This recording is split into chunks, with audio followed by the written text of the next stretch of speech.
Hey everyone, it's me again, Kiana, and welcome back to my channel. It is that time of year again where I always do like the top 5 books I really want to try to get to read this summer. So hopefully this summer I can actually get to them. So let's just go ahead and get started with this video. The first book I want to read I don't have in my possession, and that is The Box in the Woods by Maureen Johnson. This is the 4th book now in the Truly Devious series that follows Stevie, who got accepted into Ellingham Academy because she had written saying that she would be able to solve the Ellingham murder. And now this takes place after she graduated from Ellingham Academy. She gets this job offer for this camp. She can bring her friends, Janelle and Nate, with her.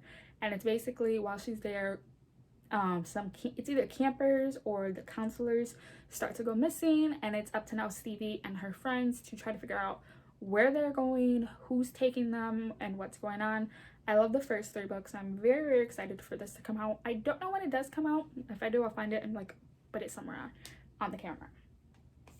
The second book I want to read is Blood and Honey by Shelby Moran. This is the 2nd book in the Serpent and Dove series that follows Lou and Reed. Lou is a witch who's been on the run, hiding with her best friend Coco, who is also a witch. Reed is a soldier who was abandoned when he was young and was raised to always hate witches. When you find them, you burn them.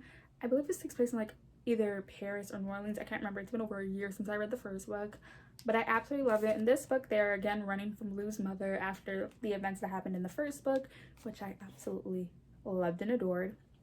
I think why I keep pushing this back is my fear with the 2nd book syndrome, because the 3rd book, Gods and Monsters, coming out really soon, and I'm scared it's gonna fall into that middle book syndrome, which I hope it doesn't. But yes, looking forward to reading this. The 3rd book I want to read is Felix Ever After by Kacen Callender, and this follows a boy named Felix, and his name is Felix Love, and he has never been in love. And yes, he's painfully aware of the irony. He's desperately wants to know what it's like, and why it seems so easy for everyone but him to find someone. What's worse is that even though he's proud of his identity, Felix always secretly fears that he's one marginalization too many, Black, queer, and transgender, to ever get his happily ever hour. When an anonymous student begins sending him transphobic message after publicly posting his dead name alongside images of him before he transitioned, Felix comes up with a plan for revenge, but he didn't count on his catfish scenario landing him in a quasi-love triangle.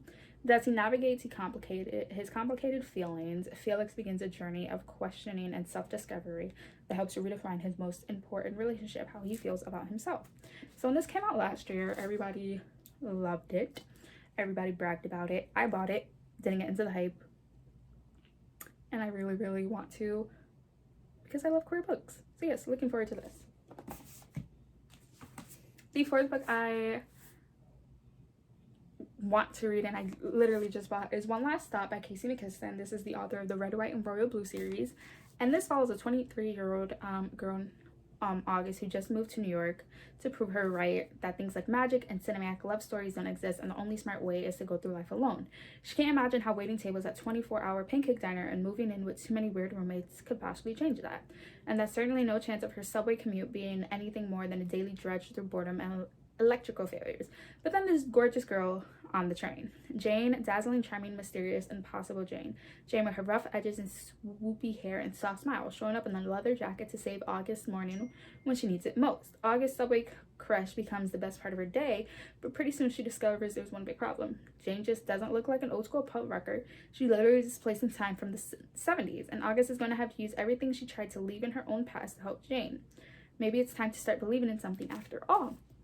Absolutely love when Red, White, and Royal Blue came out 2 years ago, so I'm very excited to see how her writing has grown in these 2 years, and I'm very excited for this.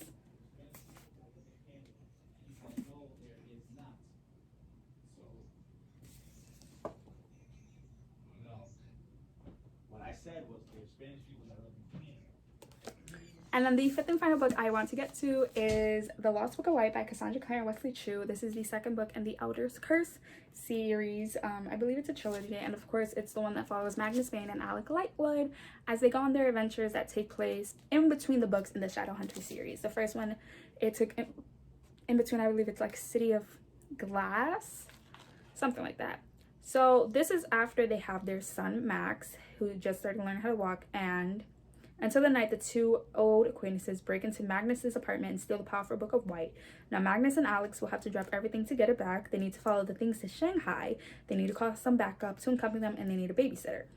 Also, someone has stabbed Magnus with a strange magical weapon, and the wound is glowing, so they have to worry about that too. Fortunately, their backup consists of Clary, Simon, Isabel, and the newly minted shadow hunter, Simon. In Shanghai, they learn that a much darker threat awaits them. Magnus's magic is growing unstable, and if they can't stem the demon flooding into the city, they might have to follow them all the way back to the source, to the very realm of the dead. I really love the first one, especially because it focused more on Alex and Magnus as a couple instead of as background characters. Magnus is one of my favorite characters. I love how he goes into every single series, and I'm very excited to read this as well. So those are all the books that I really want to try to get to this summer. Hopefully I can. Please recommend what your summer reading list is looking like. I'll be leaving here on the side of me 2 videos you guys should check out. I try to post twice a week, and hopefully I will see you guys very soon with another video. Bye guys.